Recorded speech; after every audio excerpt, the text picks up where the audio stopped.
Hello বন্ধুরা, bread crumbs দিয়ে শুধু স্ন্যাক্স আইটেম হবে এই চিন্তা আজকে থেকে একদম বাদ দিয়ে দিবেন।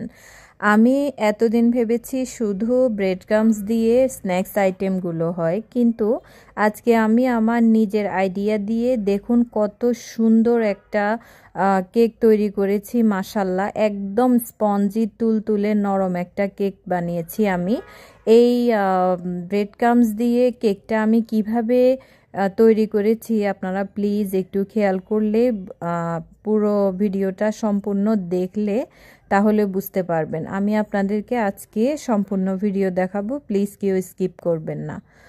এই তো আমি এখানে নিয়ে নিলাম হাফ কাপ সয়াবিন তেল নিয়ে তারপর আমি এখানে দিয়ে দিব সুগার পাউডার। আমি এই চিনিগুলোকে হাফ কাপ চিনি নিয়েছি। হাফ কাপ চিনি নিয়ে আমি চিনিগুলোকে গুঁড়ো করে নিয়েছি। তারপরে আমি তেলের মধ্যে চিনিগুলো দিয়ে একদম ভালোভাবে এগুলো মিক্স করে নিচ্ছি।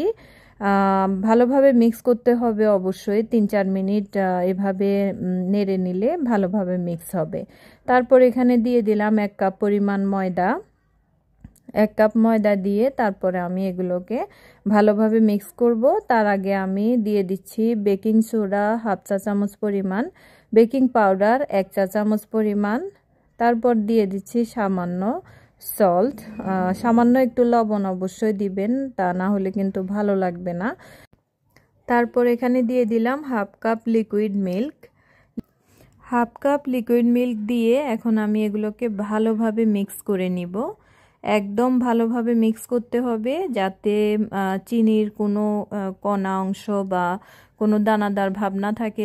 আমি সুগার পাউডার দিয়েছি, তারপরেও আমি ভালোভাবে মিক্স করে নিয়েছি। আর আরেকটু স্পঞ্জি হওয়ার জন্য আমি এখানে দিয়ে দিলাম ভিনেগার 1 চা চামচ দিয়ে দিলাম। ভিনেগার দিলে একদম স্পঞ্জি হয়, কেকটা একদম নরম তুলতুলে হয়। এই তো দেখুন মিক্স করার পরে কেমন হয়েছে, একদম সফট হয়েছে, স্মুথ হয়েছে। কেকের ব্যাটার কেমন স্মুথি হয়েছে আপনারা দেখে নিশ্চয়ই বুঝতে পাচ্ছেন। কেকের ব্যাটার কিন্তু এমনটাই হতে হবে, অনেক গাঢ় হওয়া যাবে না, আবার একেবারে পাতলাও হওয়া যাবে না।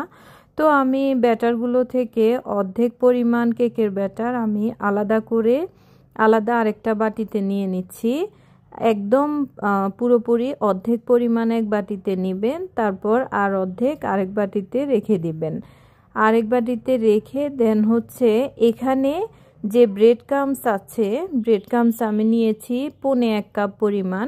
দেখুন 1 কাপ থেকে কম, 1.25 কাপ ব্রেড ক্রাম্বস। আমি কিন্তু ব্রেড ক্রাম্বসগুলোকে ভালোভাবে গুঁড়ো করে নিয়েছি। গুঁড়ো করে দেন হচ্ছে আমি এখানে দিয়ে দিব। আপনারা হ্যান্ড ব্লেন্ডার বা আপনাদের যে ব্লেন্ডার আছে ওইটা দিয়ে অবশ্যই গুঁড়ো করে নেবেন।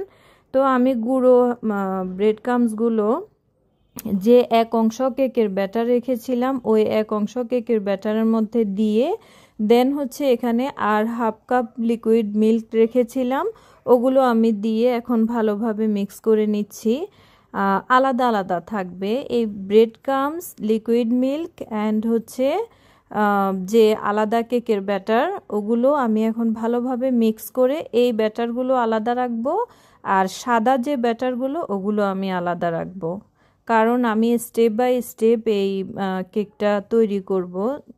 চকলেট জেব্রা চকলেট যে কেকগুলো আছে ঠিক ওরকম করে আমি কেকটা আজকে তৈরি করব। তো আমি কি করছি দেখুন, এখানে আমি যে মোল্ডে কেকটা দিব ওই মোল্ডের মধ্যে তেল ব্রাশ করে দেন হচ্ছে আমি এখানে 2 টুকরো কাগজ দিয়ে দিয়েছি। তারপর কাগজ দিয়ে আমি এখানে যে কেকের ব্যাটার আছে, ব্রেড ক্রাম্বসের যে ব্যাটার, ওগুলো আমি আগে 2 চামচ দিয়ে ভালোভাবে চারপাশে ঘুরিয়ে ঘুরিয়ে দিয়ে দিব। আমি যেভাবে দিচ্ছি ঠিক ওভাবেই আপনারা কেকের ব্যাটারগুলো দিবেন। আমি প্রথমে ব্রেড ক্রাম্বস দেওয়া কেকের ব্যাটারগুলো দিচ্ছি, দেন এগুলো চারপাশে ঘুরিয়ে ঘুরিয়ে একদম সমান করে তারপরে আমি এগুলোর উপরে যে সাদা কেকের যে ব্যাটার রেখেছিলাম ওগুলো আমি দিব। আগে নিচের অংশটা একদম প্লেন করে আমি সমানভাবে দিয়ে দিচ্ছি। আপনারা একটু ভালোভাবে খেয়াল করুন আমি কিভাবে দিচ্ছি। তারপর উপরের অংশে আমি সাদা যে কেকের ব্যাটার রেখেছিলাম ওখান থেকে আরেক চামচ নিয়ে আমি সুন্দর করে ঘুরিয়ে ঘুরিয়ে চারপাশে আমি দিয়ে দিচ্ছি। এভাবে করে আমি প্রত্যেকটা স্টেপে একবার দিব ব্রেড ক্রাম্বসের যে অংশ ওইটা দিব, তারপরে দিব হচ্ছে সাদা যে কেকের ব্যাটার ওগুলো 1 চামচ। এভাবে দিয়ে আমি ঘুরিয়ে ঘুরিয়ে দিব, এমনভাবে ঘুরিয়ে দিব যাতে একটার সাথে একটা মিক্স হয়ে উপরে বা নিচে মানে উলট পালট না হয়ে যায়, এভাবে দিব। আর একটু ট্যাপ করে দিব যাতে সমানভাবে চারপাশে ছড়িয়ে যায়। আমি চকো যে জেব্রা কেকের যে ডিজাইন ওভাবেই আমি করেছি, স্টেপ বাই স্টেপ ওভাবে দিয়েছি।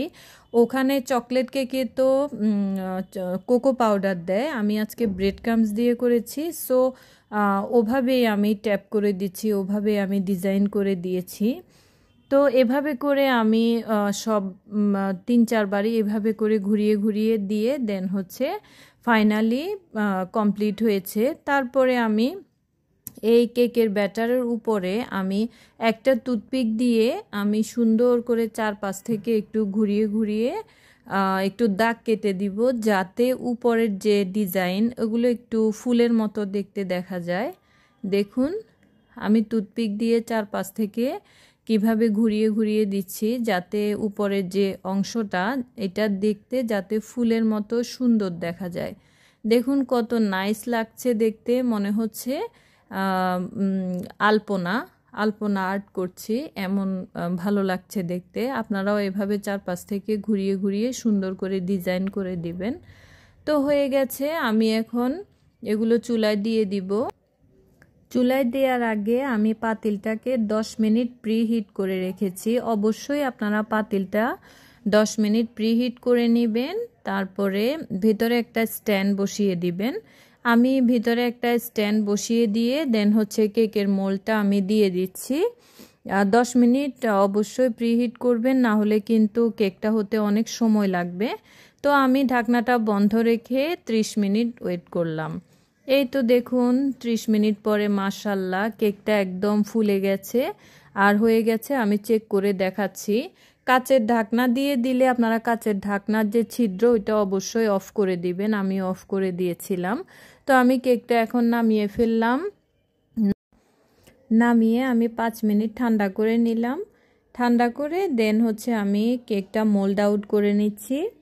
মোল্ড আউট করে তারপরে আমি কেকটা সুন্দরভাবে কাটবো। কাটার সময় দেখবেন মাশাআল্লাহ কত নাইস এবং তুলতুলে হয়েছে। তার আগে দেখুন কেকের পেছনের অংশটা মানে নিচের অংশটা কত নাইসভাবে হয়েছে। একদম কেকটা হতে 25 থেকে 30 মিনিটের বেশি সময় লাগে না। তো দেখুন কেকটা আমি ভালতা পাশ করে দিলাম। মাশাআল্লাহ দেখতে কত ভালো লাগছে, কত ইয়াম্মি আর কত স্পঞ্জি হয়েছে। কাটার সময় দেখুন কেকটা কত লোভনীয় হয়েছে মাশাআল্লাহ। আর খাওয়ার সময় তো এত ভালো লেগেছে। ব্রেড ক্রাম্বস দিয়ে তৈরি এই কেকটা আপনাদেরকে আমি বলে বোঝাতে পারবো না। আপনারা বাসায় যখন ট্রাই করবেন তখন দেখবেন যে এটা খেতে কত লোভনীয় হয়েছে। তো বন্ধুরা আপনাদের কাছে একটা রিকোয়েস্ট, আপনাদের কাছে যদি আমার এই কেকটা ব্রেড ক্রাম্বস দিয়ে বানানো এই কেকটা যদি ভালো লাগে আপনারা অবশ্যই লাইক কমেন্ট শেয়ার করে দিবেন। বাসায় এভাবে ট্রাই করবেন আর আমার পাশে থাকবেন। আল্লাহ হাফেজ, আসসালামু আলাইকুম।